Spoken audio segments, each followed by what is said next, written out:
मंगलम गौतमघणी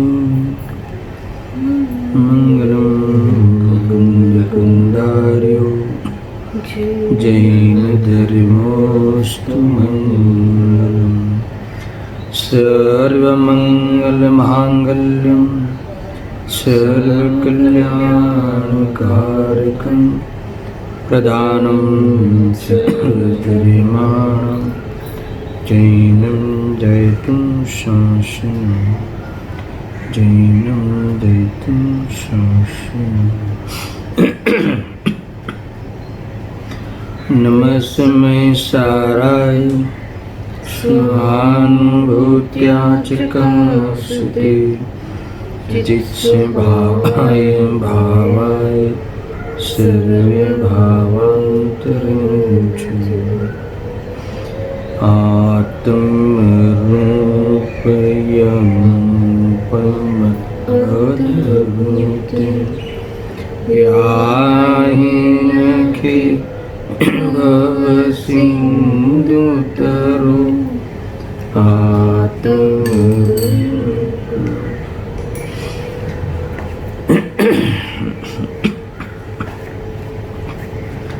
समय सार कर्ता कर्म अधिकार की अंतिम गाथा 144।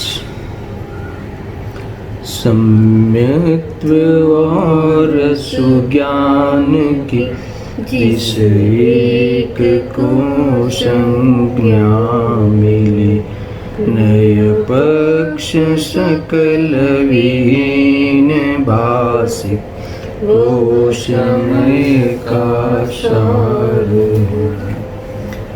टीका के अंतिम चरण में अंतिम अंश पे चर्चा हो रही है। आचार्य अमरचंद्र देव इस समय सार को प्राप्त करने की जो प्रक्रिया है, स्वानुभूति की जो प्रक्रिया है, समस्त विकल्पों को रुक जाए ऐसी जो विशेष पवित्र परिणति प्राप्त करने की जो प्रक्रिया है, उस प्रक्रिया की चर्चा यहाँ कर रहे हैं।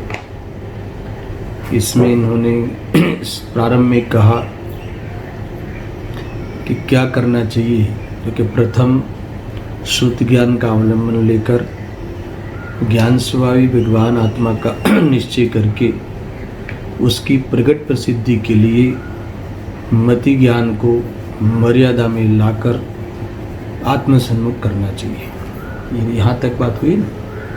यानी कुल मिला के जो मति ज्ञान 5 इंद्रिय और मन के माध्यम से पर पदार्थ को प्रसिद्ध कर रहा है, पर पदार्थ को ही, पौद्गलिक पदार्थों को ही प्रसिद्ध करने में अपना व्यवसाय करता है, उस मति ज्ञान को, है ना, वह मति ज्ञान को मर्यादा में लाकर फिर क्या करना चाहिए, आत्मसन्मुख करना चाहिए। ये बात बहुत विशेष खुलकर आई थी। और इसमें आत्मसन्मुख करने की जो बात की, यानी मति ज्ञान को मति ज्ञान में स्थापित नहीं करना चाहिए, मति ज्ञान को मति ज्ञान के सन्मुख नहीं करना चाहिए, मति ज्ञान को ज्ञान के सन्मुख करना चाहिए। इसका नाम है आत्मसन्मुख करना, है ना। इस जो अंतिम रिजल्ट क्या है, मर्यादा में तो ले आए, इसकी विशेष चर्चा भी हुई, है ना। निर्णय की भूमिका थी मर्यादा में लाना, यानी, है ना, मति ज्ञान को तत्व का निर्णय करना, मति इसमें लगा देना, उस निर्णय के पोषण में ही मति ज्ञान की यूटिलिटी करना, ये सारी बात हो गई। मर्यादा में लाना हुआ, पर मर्यादा में लाकर फिर क्या करना, तो क्या आत्मसन्मुख करना, है ना। आत्मसन्मुख करने का अर्थ क्या है कि मति ज्ञान को ज्ञान के सन्मुख करना, मति ज्ञान को ज्ञान में स्थापित करना, है ना। ज्ञान में ज्ञान के सन्मुख करना, यही आत्मसन्मुख करना है। मति ज्ञान को मति ज्ञान में स्थापित नहीं करना। क्यों नहीं करना? मति ज्ञान को मति ज्ञान में स्थापित क्यों नहीं करना? क्योंकि जो मति ज्ञान है वो 5 भावों के अंतर्गत विचार करें तो क्षायक्षमिक भाव का भेद है। मति ज्ञान कौन से भाव का भेद है? क्षायक्षमिक भाव का भेद है, यानी उसमें ज्ञानावरणीय कर्म के उदय के निमित्त अर्थात क्षायक्षम की जो भी है उसमें अपेक्षा लागू पड़ती है। समझना, पहले इसको क्षायक्षमिक भाव का भेद क्यों कहा? क्योंकि उसमें ज्ञानावरणीय कर्म के क्षायक्षम के निमित्त की अपेक्षा लागू पड़ती है, यानी क्षायक्षमिक भाव हुआ वो, यानी नैमित्तिक भाव हुआ, पराश्रित भाव हुआ, पराश्रित ज्ञान हुआ। यानी ऐसा है कि ये ज्ञान की पर्याय भले है मगर विभाव रूप है, इंद्रियों का अवलंबन लेने रूप, फिर वह कर्म के क्षायक्षम का निमित्त होना, तब जाके उसमें उस पदार्थ का ज्ञान का व्यवसाय होवे, है तो ज्ञान की पर्याय, मगर वो उसका जो व्यवसाय है, वो व्यवसाय करने की जो प्रक्रिया है, व्यवसाय करने की जो पद्धति है, वो विभाव रूप है ना। है तो आत्मा का ही ज्ञान, है तो आत्मा का अनुसरण करते हुए हो रहा है, पर इंद्रियों का अवलंबन लेता है, इसीलिए पर की प्रसिद्धि करता हुआ वर्तता है एक, दूसरा इंद्रियों का अवलंबन ले रहा है, और विभाव ये हो गया, और तीसरा ये कह रहे हैं कि वो ये जो अवलंबन लेना वही विभाव है ना। जो अतीन्द्रिय ज्ञान की अपेक्षा ये तो विभाव रूप ही है। तो अगर उसकी महिमा आ जाना है ना, उसमें उसके उगाड़ रूप ज्ञान की महिमा आ जाना, वो पदार्थों को, किसी भी पदार्थ जो उद्गल पदार्थों का व्यवसाय करता है, विशेष जानकारी भी लेता है ना, नहीं है उसकी, मगर वे आत्मा की प्रसिद्धि नहीं हुई ना, और उसकी महिमा आ जाना, उगाड़ रूप ज्ञान की महिमा आ जाना, ज्ञेय की ओर से ज्ञान की महिमा आ जाना, तो हमें इस मति ज्ञान को कहाँ स्थापित किया? मति ज्ञान में स्थापित कर दिया। तो मति ज्ञान को मति ज्ञान में स्थापित कर देना, वो वास्तव में मति ज्ञान की मर्यादा का भंग है। मति ज्ञान की मर्यादा की बाहर की बात होगी, ऐसा है कहते हैं। देखो क्या कहते हैं कि परंतु मति ज्ञान की ज्ञान में स्थापना करें, है ना, तो दिशा बदल जाएगी। सुनना बराबर से, ये जो मति ज्ञान जो है, अगर मति ज्ञान की ओर से अगर हम उसको पहचान करते हैं तो खरेखर वो आत्मा की चीज़ नहीं है, आत्मा का स्वभाव नहीं है ना। मति ज्ञान जो क्षायक्षमिक का भेद की ओर से अगर उसका परिचय करते हैं, तो जैसे आत्मा का ज्ञान स्वभाव है, त्रिकाल जो स्वभाव है, ऐसा स्वभाव नहीं है। क्योंकि आत्मा का अगर पर्याय की ओर से भी लेवे तो इंद्रियों के अवलंबन से जानना वो आत्मा का स्वभाव भाव नहीं है, विभाव भाव है, आत्मानी चीज नहीं थी। वो कर्म सापेक्ष होने से वह आत्मा के स्वभाव की चीज नहीं है। समझ में आया? अगर फिर भी हम उसे मति ज्ञान की ओर से हम अपने को अनुभव करते हैं, मति ज्ञान में स्थापना करते हुए हम अपना अहंकार करते हैं, तो यहाँ ये हो गया कि वो मति ज्ञान का ही पक्ष आ गया, यानी मर्यादा नहीं रही। अब वही मति ज्ञान को ज्ञान में स्थापना करते हैं, सुनना बराबर से, परंतु मति ज्ञान की ज्ञान में स्थापना करे तो उसकी दिशा बदल गई, उसकी दशा बदल गई, हालत बदल गई। ये ध्यान में रखना, पकड़ना बात को। कैसे कि अगर मति ज्ञान में जो जानना है ना, जानना होता है, अगर वहाँ से हम लौट आए, अगर वहाँ से हम अपने त्रिकाली ध्रुव भगवान आत्मा ज्ञायक भाव है ना, उसी का ही अनुसरण करने वाला अंश है वो। जानन वो ज्ञान सामान्य है। अगर वहीं से हम उस ज्ञान को ज्ञायक में स्थापित कर देते हैं और उस ज्ञान को उघाड़ में स्थापित कर देना, संसार चालू हो गया। क्या कहा?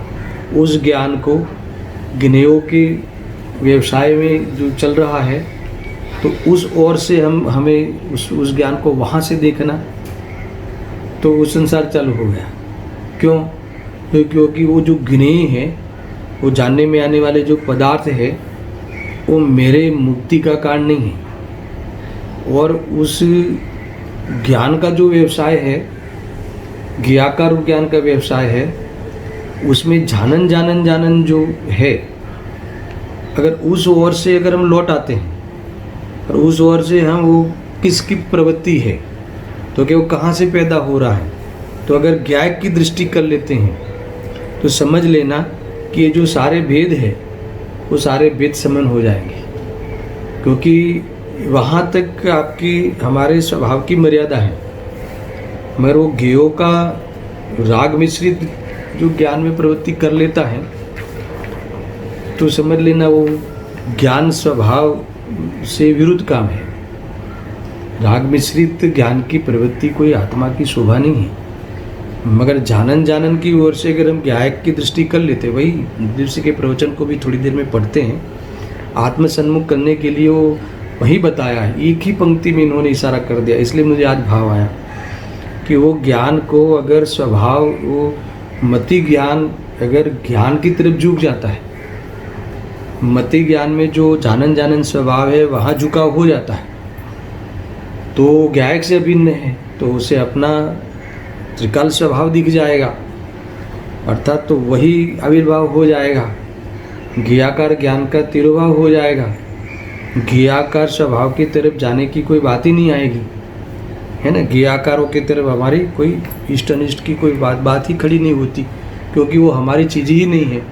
तो मैं रखूँ कि छोड़ूँ कि वो बात, सारा जो संसार है वो ख़त्म हो जाए, सारा विकल्प संपन्न हो जावे, निर्विकल्पता को प्राप्त हो जावे, तो उस मति ज्ञान को ज्ञान में स्थापना करना वही वास्तव में क्या है, उस आत्मसन्मुख करना है। देखो मैंने यहाँ जो इस बात को यहाँ कोट किया है कि वह जानन जानन होता है, अगर वहाँ से हम लौट आए तो वह भेद की दृष्टि छूटती है, और सारे भेद ज्ञाय की दृष्टि से, जो सारे भेद है ज्ञेय की ओर से जो भेद खड़े हुए हैं वो सारे भेद समन हो जावे, क्योंकि वहाँ कोई प्रयोजन ही नहीं दिखा। अपनी चीज़ ही नहीं दिखे तो प्रयोजन कहाँ दिखे।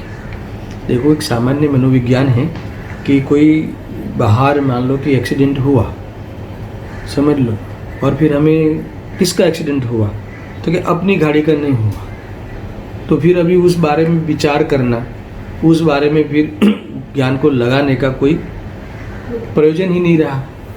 तो ऐसे ही जब हमें पता चलता है कि जो जानन जानन की ओर से हम वहाँ से हम अपने ज्ञाय की प्रसिद्धि जो करता हुआ जो है ज्ञान जानन जानन अंश, वहीं अगर हम वहाँ हम लौट आते हैं, है ना, अपने स्वरूप की ओर लौट आते हैं, तो फिर किसको जाना और जिसको जाना वो कैसा है ना, वो प्रश्न ही खड़ा नहीं होता, वो प्रयोजन ही नहीं रहा, क्योंकि अपनी चीज़ नहीं है।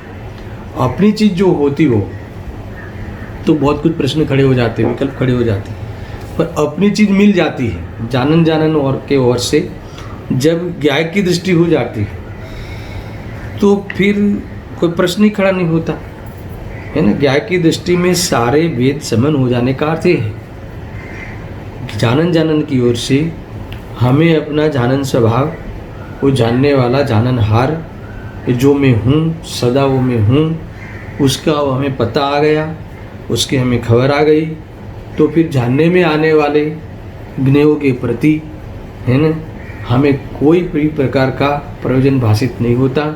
इसी का नाम है मति ज्ञान को ज्ञान में स्थित कर दिया। ज्ञान को ज्ञेयों में, सुन, ज्ञान को ज्ञेयों में, ज्ञेयाकारों में, फिर ज्ञेयों में यानी पर पदार्थ में, ज्ञेयाकार यानी उस ज्ञेयों के स्वरूप में, और ज्ञेयाकार ज्ञान यानी हमारे उस ज्ञेयाकार ज्ञान यानी उघाड़ में, है ना, उघाड़ में नहीं रोका। यहाँ लिखते हैं कि ज्ञेयों में, ज्ञेयाकारों में, ज्ञेयाकार ज्ञान में, है ना, यानी उस ज्ञेयाकार ज्ञान में यानी उसके उघाड़ में नहीं रोका, अगर हमने उसमें नहीं फंसाया तो वह मति ज्ञान का क्या हुआ, आत्मसन्मुख हो गया। मति ज्ञान को मति ज्ञान के सन्मुख नहीं करना, मति ज्ञान को ज्ञान के सन्मुख करना ही आत्मसन्मुख होना है। इतना ख्याल में आ गया दर्शन, ये पूरी मेथड ख्याल में आई।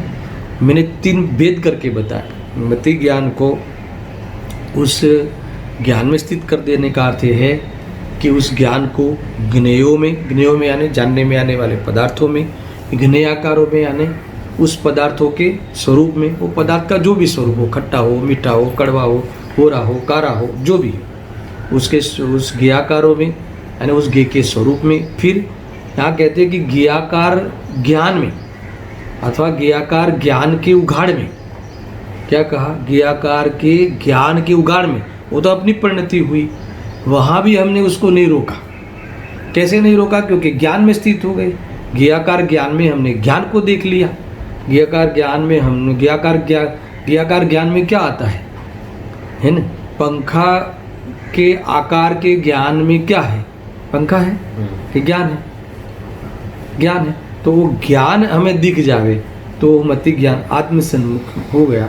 यानी हमने उस ज्ञाकार के ज्ञान के उघाड़ में भी हम ज्ञान को नहीं फंसाया, वहाँ हमें ज्ञान को नहीं रोका, क्योंकि कोई प्रयोजन ही नहीं हुआ ना।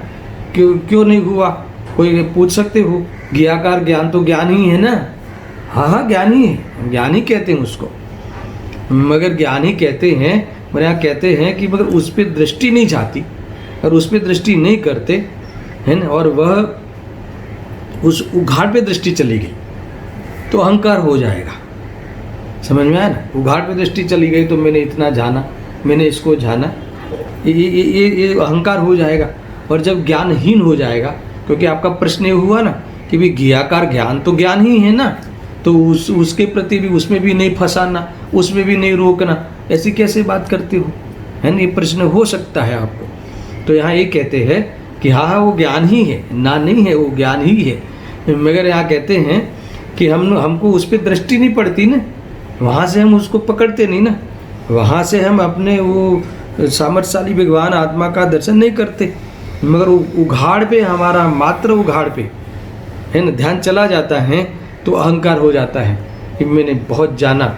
और उघाड़ तो ही नदीक होता है, क्योंकि वो कर्म आदि नैमित्तिक कार्य है ना। कम जानना, ज़्यादा जानना, ऐसे होता है। कभी विस्मरण भी हो जाता है।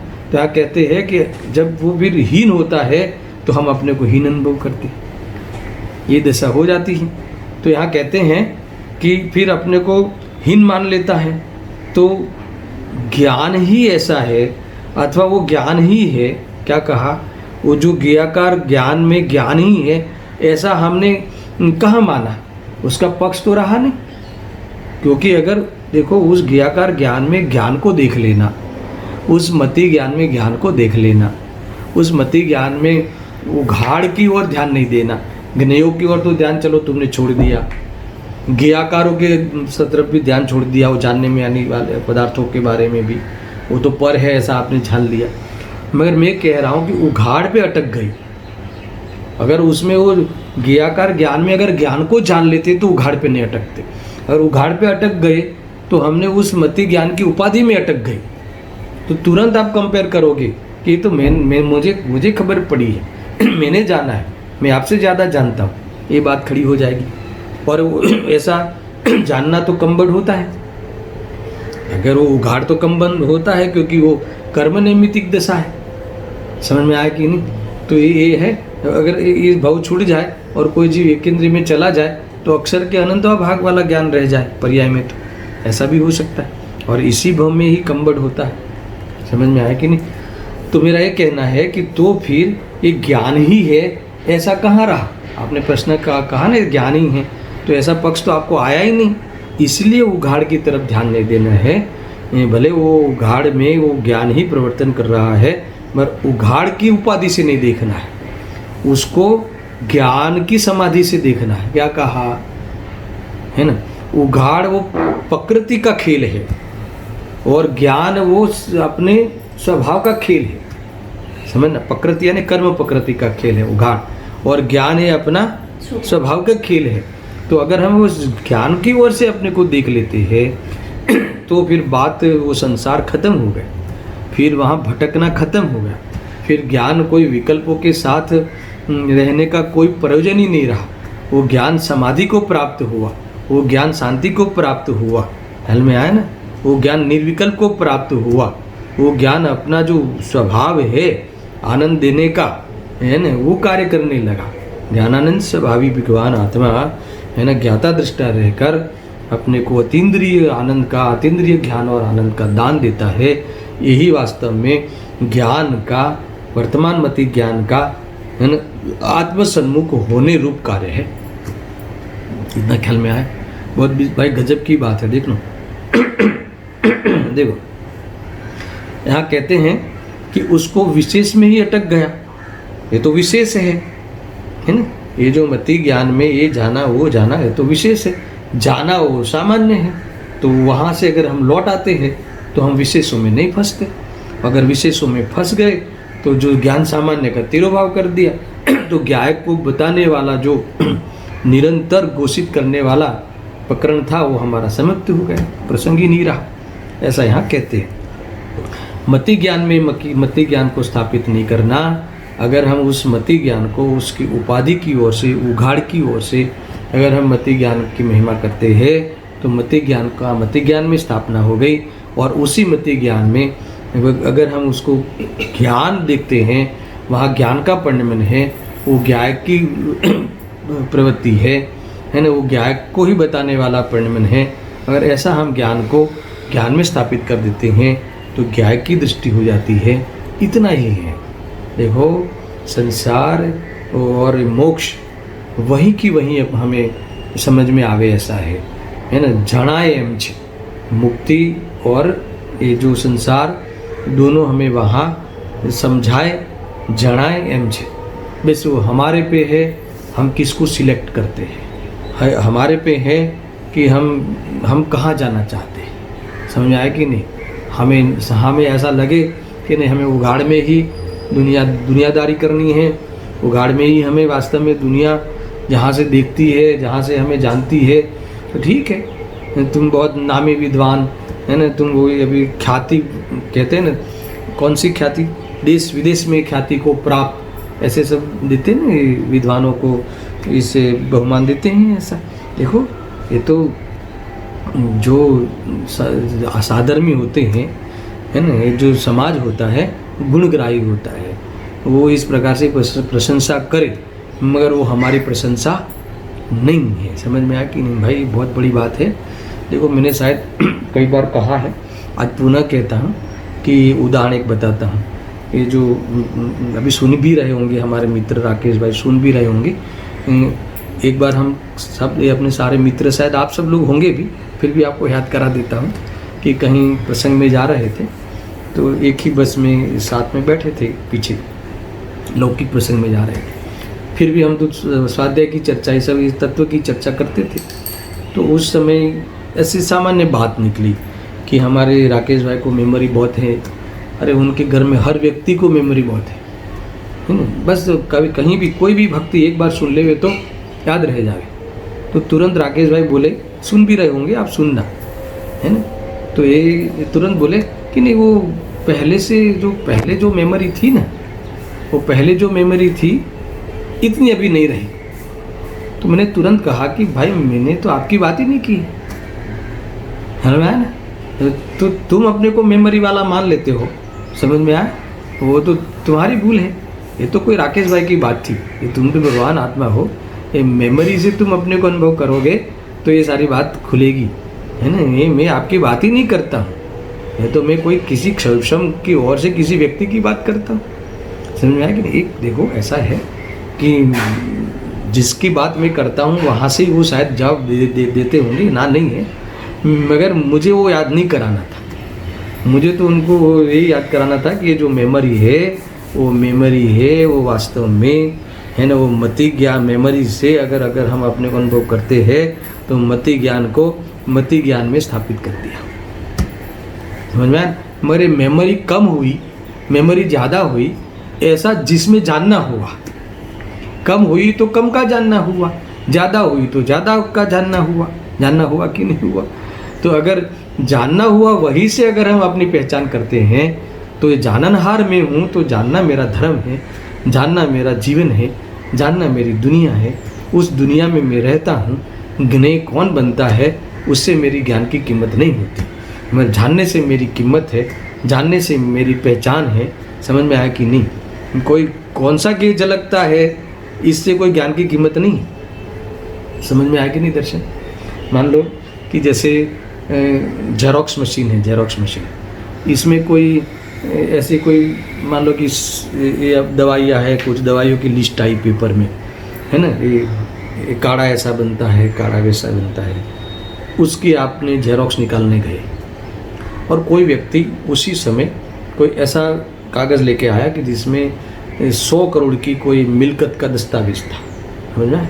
अभी उसी का जेरोक्स कराया तो जेरोक्स वाला वो 100 करोड़ की कॉपी का एक पेज का कितना रुपया लेगा? 1 रुपया ही लेगा।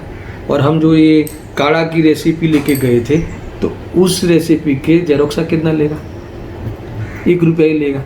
वो प्रभावित नहीं होता कि 100 करोड़ की पेज का जेरोक्स आया है, वो 1 रुपया ही लगेगा, है ना। उसे वो उस घे की ओर से वो जेरोक्स को भेद नहीं करता, है ना। इसलिए घे की ओर से ज्ञान का भेद नहीं होता।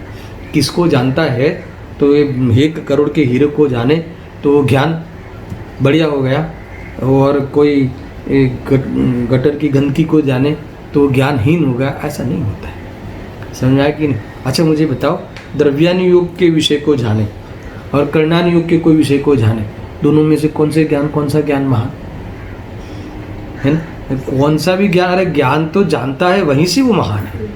कोई गेयो की ओर से ज्ञान की महिमा करोगे तो फिर है ना भेदभाव होगा, पार्शालिटी होगी कि ये द्रव्यान योग का ज्ञाता है, एक कर्णान योग का ज्ञाता है, इसलिए फिर आप वो वहाँ से भेदभाव करोगे और राग द्वेष करके फिर क्या हो जाएगा? संसार को बढ़ाओगे। सुनना बराबर भाई, कहाँ से बात चलती है। कुल मिला के इसमें ये बताना है कि ज्ञान को अगर द्रव्यान योग की ओर से देखा, कर्णान योग की ओर से देखा तो वो मति ज्ञान था, वो घाट रूप ज्ञान था। वो मति ज्ञान को तुमने मति ज्ञान में स्थापित कर दिया, और उस मति ज्ञान में चाहे द्रव्यान योग को जानने वाला ज्ञान हो, चाहे कर्णान योग को जानने वाला ज्ञान हो, मगर वो ज्ञान है, वो जानने वाला है, वो ज्ञान है। और ज्ञान है यानी वो ज्ञायक है, यानी वो मैं हूँ। ऐसा ज्ञान में ज्ञान को स्थापित कर देते हो तो ज्ञायक की उपलब्धि हो जाती है। समझ में आया कि नहीं? तो इस प्रकार से वो फिर विकल्प ही नहीं रहता, विकल्प का कोई कारण ही नहीं बनता। इस प्रकार से यहाँ कहते हैं कि अगर ज्ञान को ज्ञान में स्थापित कर देते हैं तो वो परिणाम वितराग हो जाएगा, निर्विकल्प हो जाएगा, अर्थात तो आत्मसन्मुख हो जाएगा। ज्ञान आत्मसन्मुख हो जाएगा, मति ज्ञान आत्मसन्मुख हो जाएगा। ऐसी चर्चा इसमें आई है, यानी एक स्टेप पूरा हुआ मति ज्ञान वाला। अभी शुद्ध ज्ञान का चालू करने से पहले गुरुदेव श्री ने यहाँ तक के जो विषय को बताया है, कहाँ तक के विषय को, कि ये जो है ना, अभी टीका का कितना विषय चला कि प्रथम शुद्ध ज्ञान का अवलंबन लेकर फिर क्या करता है, ज्ञान स्वभावी आत्मा का निश्चय करके आत्मा की प्रकट प्रसिद्धि के लिए इस मति ज्ञान को, कि जो मति ज्ञान इंद्रिय और मन के द्वारा पर की प्रसिद्धि का व्यवसाय कर रहा है, ऐसे मति ज्ञान को क्या करना, मर्यादा में लाकर फिर क्या करना, आत्मसन्मुख करना। ये जो पहला स्टेप है, शुद्ध ज्ञान और मति ज्ञान दोनों का खेल है ना। बहुत कुछ चर्चाएं होगी, मगर पहले यहाँ तक की भी जो विषय वस्तु है इसमें गुरुदेव जी ने किस प्रकार से निरूपण किया है। यद्यपि मैंने जो भी कहा है वो प्रवचन पढ़ के ही कहता हूँ, फिर भी जैसे मैंने कहा ना कि आज मुझे ये जो पढ़ा ना इन्होंने कि आत्मसन्मुख करना, मति ज्ञान को मति ज्ञान में स्थापना नहीं करना, मति ज्ञान को ज्ञान में स्थापना करना।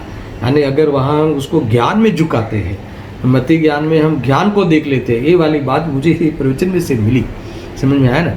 वहीं से फिर मुझे इस विषय का विशेष और भी विचार आया, मैं आपको पढ़ के बताता हूँ। जो पहले से ही लेते हैं, जो मति ज्ञान को सन्मुख करने से पहले कहा ना, प्रथम क्या करना चाहिए, है ना, शुद्ध ज्ञान का अवलंबन लेना चाहिए। वहीं से पढ़ते हैं। देखो गुरुदेव से कहाँ कहाँ हमें सावधान कराते हैं, वो बात भी मैं आपको 5-10 मिनट में ये विषय को मैं कंप्लीट करता हूँ।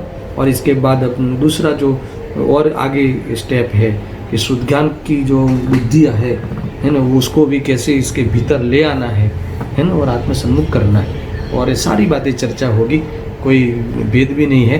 कोई मति ज्ञान को पहले आत्मसन्मुख किया फिर शुद्ध ज्ञान को आत्मसन्मुख किया, ऐसा नहीं है। ये वो सारी चर्चा भी उस प्रसंग में हम करेंगे। पहले गुरुदेव जी की जो इन्होंने जो निरूपण किया है, यहाँ जो हमें प्रवचनों में बताया है, वहीं से पढ़ता हूँ। रत्नाकर भाग है ये, 5वां है शायद, हाँ, और पेज नंबर 351, वहीं से मैं पढ़ता हूँ। देखो, पर ये टीका के दूसरे अंश संबंधी ही चर्चा मैं प्रारंभ करता हूँ। प्रथम શુદ્ધ જ્ઞાનના અવલંબનથી જ્ઞાન સ્વભાવ આત્માનો નિશ્ચય કરીને, है ना, इतना पढ़ा। શું કહ્યું? ગુરુદેવ से पूछते हैं શું કહ્યું કે વિતરાગ સર્વજ્ઞ પરમેશ્વરના જે શાસ્ત્રો છે, शुरुआत इनकी तो गजब की है। क्या कहा? शुद्ध ज्ञानના અવલંબનથી। अब शुद्ध ज्ञान का भावासन कराते कि वितराग सर्वज्ञ परमेश्वરના જે શાસ્ત્રો છે, है ना, ભગવાનના દ્વારા રચાયેલા જે શાસ્ત્રો છે, દિવ્ય ધ્વનિ जो है એ તેના અવલંબનથી પ્રથમ જ્ઞાન સ્વભાવ આત્માનો નિશ્ચય કરવો है। ये जो शुद्ध ज्ञान का अवलंबन में क्या लिया है? जिनवाणी। हमने भी वहाँ जिनवाणी ली थी ना, ज्ञान शब्द पीछे लगा है ना, तो हमें लगता है कि शुद्ध ज्ञान यानी अपने शुद्ध ज्ञान की बात, ऐसा नहीं। शुद्ध ज्ञान का अवलंबन यानी, है ना, जो जिनवाणी है, भगवान ने जो कही है ना, श्रुत यानी जिनवाणी, और जिनवाणी का ज्ञान यानी आगम ज्ञान, जिनवाणी का ज्ञान आगम ज्ञान। वितराग सर्वज्ञ परमेश्वर प्रभु ने जो कहा है, जो उन्होंने जो शास्त्र कहे हैं, उन्होंने जो वाणी कही है, उनकी जो वाणी है, ये बात है। तेना अवलंबन थी, बहुत बड़ी बात है। उन्होंने जो कहा है, हमें जो निर्णय करना है ना, वो उन्होंने जो कहा है उस आश्रय से। निर्णय हमें हमारे ज्ञान में करना है, मगर उन्होंने जो कहा है उस और से करना है, ऐसा। तेना अवलंबनથી પ્રથમ જ્ઞાન સ્વભાવ આત્માનો નિશ્ચય કરો। આ નિર્ણય પ્રથમ વિકલ્પ દ્વારા કરવાની વાત છે। એ વિકલ્પાત્મક જ્ઞાન की बात है, એ વિકલ્પાત્મક સિદ્ધાંત की बात है। નિર્વિકલ્પ થવા માટે જ્ઞાન સ્વભાવી આત્માનો વિકલ્પથી નિર્ણય કરવો એમ કહ્યું। ત્યાં એમ न समझू। देखो अभी ये अलर्ट क्या कराते हैं, फिर से सुनना, क्या कहा और फिर वहाँ क्या नहीं समझना और क्या समझना, ये दोनों बातें ध्यान रखना। નિર્વિકલ્પ થવા માટે જ્ઞાન સ્વભાવી આત્માનો વિકલ્પથી નિર્ણય કરવો એમ કહ્યું। ત્યાં એમ न समझो। पहले हम ये ले लेते हैं, वहाँ ये समझना। वहाँ क्या ये समझना कि तुम आत्मा का यानी अपना निर्णय करना हो, अपना परिचय करना हो, तो जो तुम अनादिकाल से तुम जो मानते हो, अर्थात तुम्हें जो इस भव में तुम्हारे माता पिता मित्र तुम्हें जो तुम्हारे बारे में बताते हैं, वहाँ से तुम अपना निर्णय मत करना। समझ में आया? क्योंकि माता पिता तो यही बताएंगे ना, तुम अच्छा बेटा है, राजा बेटा है, तुम वो है, तुम वो ऐसा है, तुम है ना होशियार हो, यही बताएंगे। तुम फलाने तुम मेरे बेटे हो, है ना, यही बताएंगे। मगर आत्मा किसी का बेटा नहीं होता, वो कहेंगे कभी? देखो ये बात व्यवहार की है, मगर हम व्यवहार की बात परमार्थ की मान के बैठे हैं यहाँ।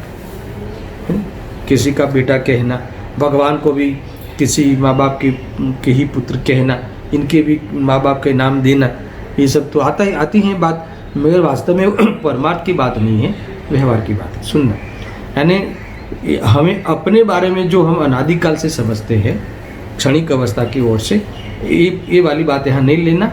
तुम जो हो, असल हो, त्रिकाल हो, ऐसे भगवान आत्मा का निर्णय तुम इस शास्त्र के द्वारा करना। फिर वहाँ क्या नहीं समझना कि सुनना। अभी मैं फिर से पढ़ता हूँ। निर्विकल्प થવા માટે જ્ઞાન સ્વભાવી આત્માનો વિકલ્પથી નિર્ણય કરવો એમ કહ્યું। ત્યાં એમ ન સમજવું कि આ વિકલ્પાત્મક નિર્ણય निर्विकल्पનું કારણ છે। देखो ये बड़ी सावधानी है। सबसे पहले तो हम ये जितना भी ज्ञान करेंगे, वो ज्ञान राग मिश्रित ज्ञान, गेय मिश्रित ज्ञान, विकल्प आश्रित ज्ञान है। ये सारा ज्ञान आगम आश्रित ज्ञान है, विकल्प आश्रित ज्ञान है। देखो आप जानते हो ना कि आप चैतन्य स्वरूप हो, आप जानते हो आप अनंत गुणों के पिंड हो, आप जानते हो या हम सब जानते हैं हम अनादि अनंत है, ये सब हम जानते हैं ना। तो ये जानते हैं, किस आधार से जानते हैं? इसका आधार अनुभव है क्या? इसका आश्रय अनुभूति के आश्रय से हमने जाना है क्या? तो कैसे जाना है हमने? ये हमने आगम आश्रय से जाने हैं। आगम आश्रय से जाना किसने है? हमने जाना है। तो हमने किस प्रकार से जाना है? ये विकल्प आश्रित हमने जाना है। समझ में आया? मगर यहाँ कहते हैं कि ये विकल्प आश्रित जो हमने निर्णय किया है, वो कोई विकल्प हमें निर्विकल्प कराएगा, ऐसा नहीं समझना। यानी ये तो शुभ भाव है, मगर हम जब ये निर्विकल्प शुद्ध भाव है, तो ये शुभ भाव से कोई शुद्ध भाव हो जाएगा, ऐसा नहीं समझना। मगर ये जो निर्विकल्प दशा के पूर्व में विकल्प आश्रित ये विकल्प आश्रित ही निर्विकल्प वस्तु का ज्ञान किया जाता है, कराया जाता है, और कहने में भी आता है कि ऐसा जानो। देखो, વિકલ્પાત્મક નિર્ણય નિર્વિકલ્પનું કારણ છે ऐसा मत समझ लेना। आ तो विकल्पात्मक निर्णय प्रथम दिशा में હોય છે, है ना, એની અહીં વાત કરી છે। અને जो निर्विकल्प दिशा में चले जाते हैं तो पूर्व में विकल्प रूप ज्ञान भी निर्विकल्प वस्तु का ही होता है। क्या कहा? जो निर्विकल्प दिशा में चले जाते हैं उसके पूर्व में विकल्प आश्रित ज्ञान में भी निर्विकल्प वस्तु का ही विकल्प होता है। ऐसा ये बात आई, है ना। उसके पहले कोई दुकान मकान का कोई विकल्प नहीं होता, भोगों का विकल्प नहीं होता, भोगों के विकल्प में से निर्विकल्प में नहीं जाता, है ना। वास्तव में निर्विकल्प वस्तु के विकल्प ही होते हैं पूर्व में, पर वो निर्विकल्प वस्तु के विकल्प किए, इसीलिए मैं निर्विकल्प हो गया। निर्विकल्प वस्तु के ही विकल्प करते करते मैं निर्विकल्प हो गया। ऐसा कारण कार्य संबंध, उपादान रूप से कारण कार्य संबंध, है ना, मत लगाना, नहीं तो विकल्प से निर्विकल्प हुआ जाता है। ऐसा मानकर विकल्प के आश्रय पड़े रहोगे और निर्विकल्प नहीं होगे। ये बात भी यहाँ की है। कितनी सावधानी कराते हैं, देखो। यानी इनका एक पैराग्राफ में जैसे सर्वश्रुत आ गया, ऐसा लगे कभी कभी। देखो क्या कहते हैं कि हूँ त्रिकाड़ी शुद्ध ज्ञानानंद स्वभावी नित्यानंद स्वरूप प्रभु आत्मा छूँ एम प्रथम शुद्ध ज्ञान अवलंबन राग मिश्रित विचार, है ना, राग मिश्रित विचारથી निर्णय करे छे, होय छे। पूर्व में यही होता है, समझा ना। जब भी आत्मानुभूति होगी तो पूर्व में ऐसे ही ख्याल आते हैं, है ना, इसी के ही सपना आते हैं। सुनना, आत्मानुभूति के पहले हमको इसी के सपना आते हैं, इसी का ही प्रमोद होता है, इसी का ही रोमांच होता है। फिर भी कोई इसी में भ्रम नहीं कर लेवे, इसलिए इसके कारण कोई निर्विकल्प हो गया, ऐसा नहीं। पूर्व में होगा तो ऐसा ही होगा, अन्य कोई जीवन नहीं होगा, अन्य कोई चर्या नहीं होती। ऐसा ये तो बहुत कुछ, इसमें श्वेतंबर पक्ष का भी निषेध हो गया, है ना। वो खाते खाते केवल ज्ञान हो जाना, ये झाड़ू निकालते निकालते केवल ज्ञान हो जाना, हाथी के होद्दे पे बैठे बैठे केवल ज्ञान हो जाना, ऐसा वो लोग मानते हैं। तो ये जो गलत मान्यताएं है ना, वो ऐसा निकल जाए। ऐसा स्वरूप का भान, स्वरूप का लाभ तो स्वरूप में रह के ही हुआ, स्वरूप की बातें करते करते नहीं होगा। वैसे बात बहुत चली है, फिर भी गुरुदेव जी का जो टोन है, उनकी जो प्रेजेंटेशन है, गजब की है। इसलिए मुझे बार बार विकल्प आता है, इसलिए एक अंश पढ़ लेता हूँ। देखो, શુદ્ધ જ્ઞાનના અવલંબનથી એમ કહ્યું, એનો અર્થ એમ છે કે જીવ સર્વજ્ઞ દેવ અને સાચા નિર્ગ્રંથ ગુરુ, હે ને, निर्गत गुरु आगमने जे बात कहे छे ते सांभळीने निर्णय करे छे। ये कहा शुद्ध ज्ञान के अवलंबन का अर्थ फिर से किया कि हमें जो भगवान ने कहा है या निर्गत गुरु ने कहा है या आगम ने कहा है, तीन बातें कह दी, देव, शास्त्र और गुरु, है ना। वहीं से ही ये आत्मानुभूति करने वाला अपना निर्णय करता है, उस आधार से ही वह प्रूव करता है। वो भले वो सुनता है, उन्हीं से सुनता है और उन्हीं से ही निर्णय करता है, मगर फिर बुद्धि अपनी है। समझ में आया कि नहीं? युक्ति अपनी है, इसी से सिद्धि करता है। ऐसा ही नहीं कि भगवान ने कहा है तो मान लो आँख बंद करके, ऐसा भी नहीं, है ना। भगवान ने कहा है ये तो सही है, फिर हमारे हृदय में ऐसी स्थापना करना कि युक्ति से, पूरी युक्ति से, पूरे नए प्रमाण से इसकी स्थापना होती है। देखो ये कहा, गुरुए कहूँ, देखो विकल्प थी माड़ी ने, विकल्प से लेकर सर्वलोकालोक थी भिन्न तारो आत्मा शुद्ध ज्ञान स्वाभाविक है, तेने तू जा, है ना। ये सारे विकल्प से लेकर, यानी देखो ये भिन्न है, उसका भावासन क्या है दर्शन? भिन्न है उसका भावासन ये है कि ये तेरे कोई स्वस्वामी संबंध, आधार आदेश संबंध, कारण कार्य संबंध नहीं है। देखो भिन्न, जब भी कोई चीज़ कहे ना कि ये भिन्न है, तो ये ऐसा समझ लेना कि इसका भाव ये आ जाना चाहिए कि ये मेरे कार्य में, है ना, मुझे जो कार्य करना है इसमें इसका कोई भी योगदान नहीं है, न मेरे कार्य सुधारने में, न मेरे कार्य बिगाड़ने में। पर द्रव्य का किसी भी प्रकार का हाथ नहीं होता। समझ में आया कि नहीं? ये समझने जैसी बात है, इसलिए ये मेरे से भिन्न है। देखो, विकल्प थी माड़ीने सर्व लोकालोकથી भिन्न तारो आत्मा શુદ્ધ જ્ઞાન સ્વભાવી છે, તેને તું જાણ, તું એમ જાણ, तेरे बारे में तू ऐसा जान कि ये तेरी चीज नहीं है। तेरी चीज नहीं है उसका अर्थ क्या? देखो मैं हजार पूछूंगा, ये तेरी चीज नहीं है उसका अर्थ क्या? कि उसमें तेरा कुछ चलने वाला नहीं है, तेरे में उसका कुछ चलने वाला नहीं। समझ में आया ना? और किसी में किसी का कुछ चलता नहीं है, ये हमारे लिए शुभ समाचार है। समझ में आएगी नहीं? इसलिए हम किसके अधीन रहने का जो हमारी खोटी आदत है, भ्रम से हम किसी के पर के अधीन जो हमारा जीवन दुख में बिताते हैं, उसका अंत आ गया। समझ में आया कि नहीं? ऐसी बड़ी बातें हैं भाई। देखो, આમ સાંભળીને પ્રથમ તે મનના સંબંધી વિકલ્પાત્મક નિર્ણય કરે છે, તેની આ વાત છે। અને સમ્યક દર્શન તો બીજી કોઈ વાત છે। देखो लिखते हैं, સમ્યક દર્શન તો હજી પછીની વાત છે। આ તો વિકલ્પના આંગણામાં ઊભો રહીને પ્રથમ અંદરનો નિર્ણય કરે છે એની વાત છે। અને પછી એ સ્વરૂપમાં રમે છે એટલે વિકલ્પ પણ છૂટે છે। ऐसी बात है। आइए, बहुत कुछ बातें हैं इसमें देखना। हाँ देखो, अभी पढ़ूँ क्या मैं पैराग्राफ? थोड़ा टाइम है ना, है 5-7 मिनट, देख लेते हैं। प्रथम आत्माना अनुभवनी शरूआत जेने करवी छे, जेने सम्यक दर्शन प्राप्त करवू छे, तेणे प्रथम शुद्ध ज्ञानना अवलंबनथी ज्ञान स्वभाव आत्मानो निश्चय करवो एम कहे छे। देखो, तुरंत दया दान आदिना विकल्प छे ते तो विभाव छे, चैतन्यनो स्वभाव नथी। અને ભગવાન આત્મા એનાથી भिन्न એકલો जाणक स्वाभाविक चैतन्यનો पिंड છે। देखो यार, दयादान व्रत का एक विरोध करते हैं ऐसा लगना नहीं चाहिए, यानी हम उसी में नहीं अटके, है ना? वो तो बहुत स्थूल पुण्य भाव है और मैं शुद्ध हूँ, वो सूक्ष्म पुण्य भाव है। मगर दोनों विकल्पों से हटना है। बस पूर्व में निर्णय के लिए तो ये विकल्प आश्रित जो राग मिश्रित सब चिंतन होगा, मगर उसी को कोई भ्रम नहीं पाल लेना और उसी से कोई तुम निर्विकल्प हो जाओगे, ऐसा नहीं है। मतलब निर्विकल्प होने से पहले ऐसी सब बातें होती है, इतना इनको कहना है। अभी जो ये तो हो गया शुद्ध ज्ञान का अवलंबन लेकर, फिर प्रकट प्रसिद्धि के लिए, आत्मा की प्रकट प्रसिद्धि के लिए क्या करना चाहिए उसकी थोड़ी बातें यहाँ बताते हैं। देखो, पर्यायમાં આત્માની પ્રકટ પ્રસિદ્ધિ માટે મતિજ્ઞાન તત્વને આત્મસન્મુખ કરવાની હવે વાત કરે છે। જુઓ, આ સમ્યક દર્શન પ્રકટ કરવાની વિધિ બતાવે છે, રીત બતાવે। બહારમાં દેવગુરુ શાસ્ત્રને નવતત્વનું ભેદરૂપ શ્રદ્ધાન કરે એનું નામ સમ્યક દર્શન નથી। નવતત્વને ભેદથી જાણે એ તો રાગ છે, અને ભેદથી જાણે અને ઉસ સંબંધી વિકલ્પ કરે, રાग मिश्रित विचार करे, वो तो वास्तव में बंध तत्व है ना? अने भगवान आत्मा तो त्रिकाल शुद्ध भिन्न ज्ञाय तत्व है।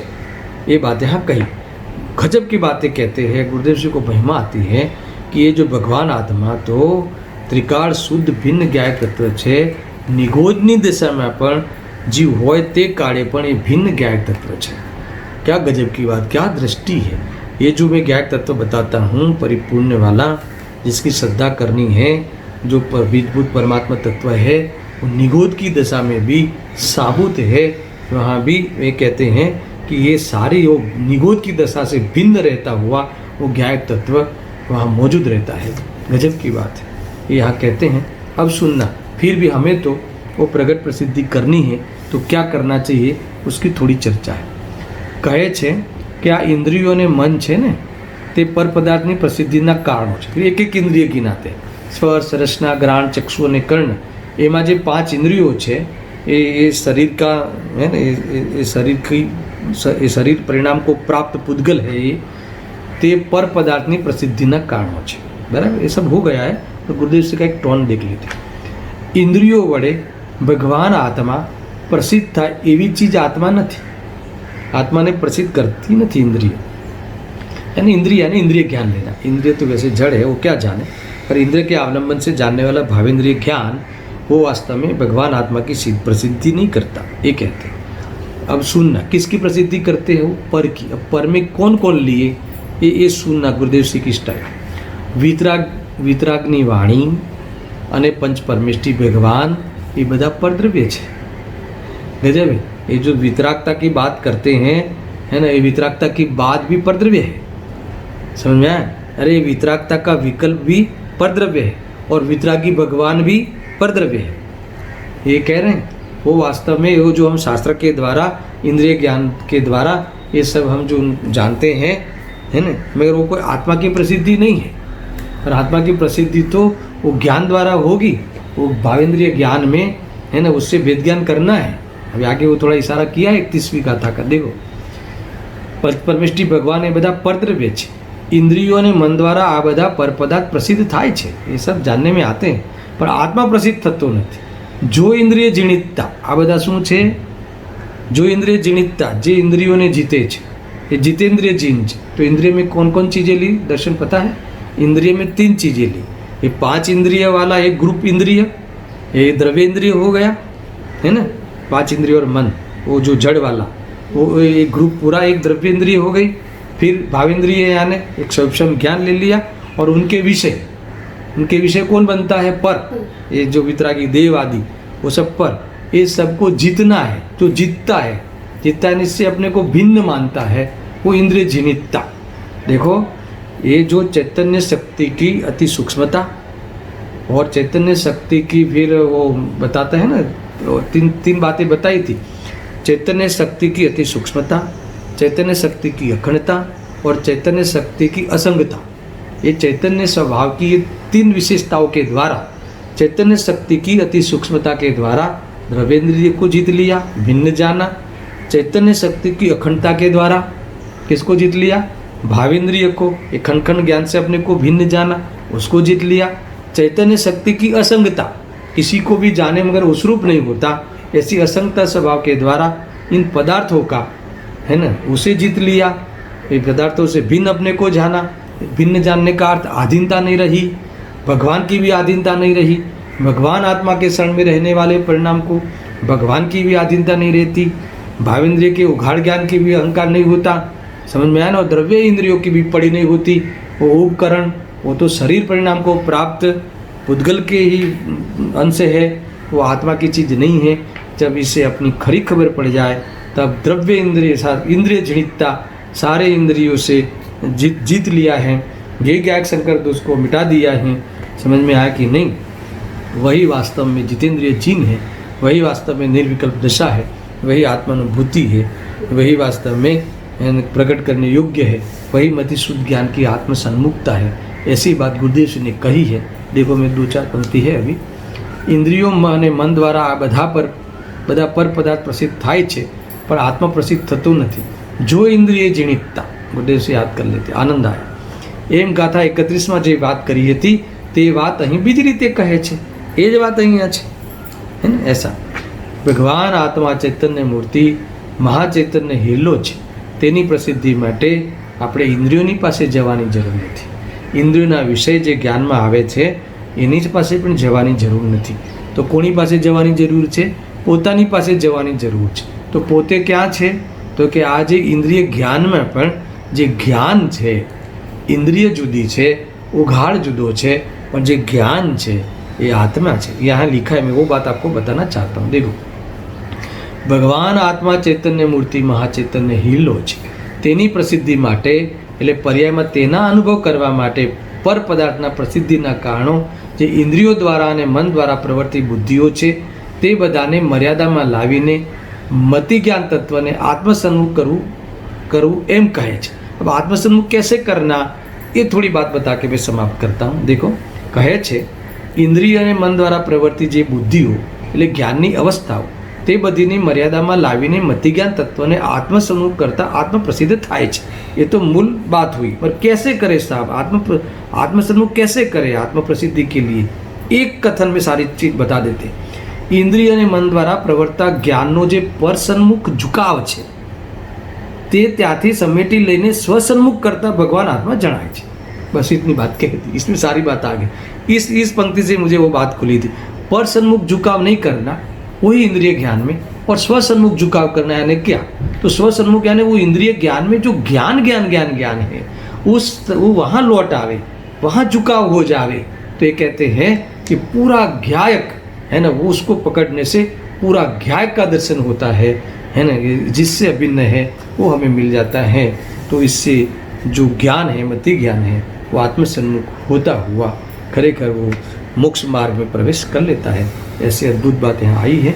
और कल अभी शुद्ध ज्ञान वाला प्रकरण आगे चलेगा। सहजानंदी शुद्ध स्वरूपी अविनाशी आत्मेश्वरं सहजानंद स्मृतिस्वरूपं अविनाशी आत्मेश्वरं सहजानंद स्मृतिस्वरूपं अविनाशी आत्मेश्वरं।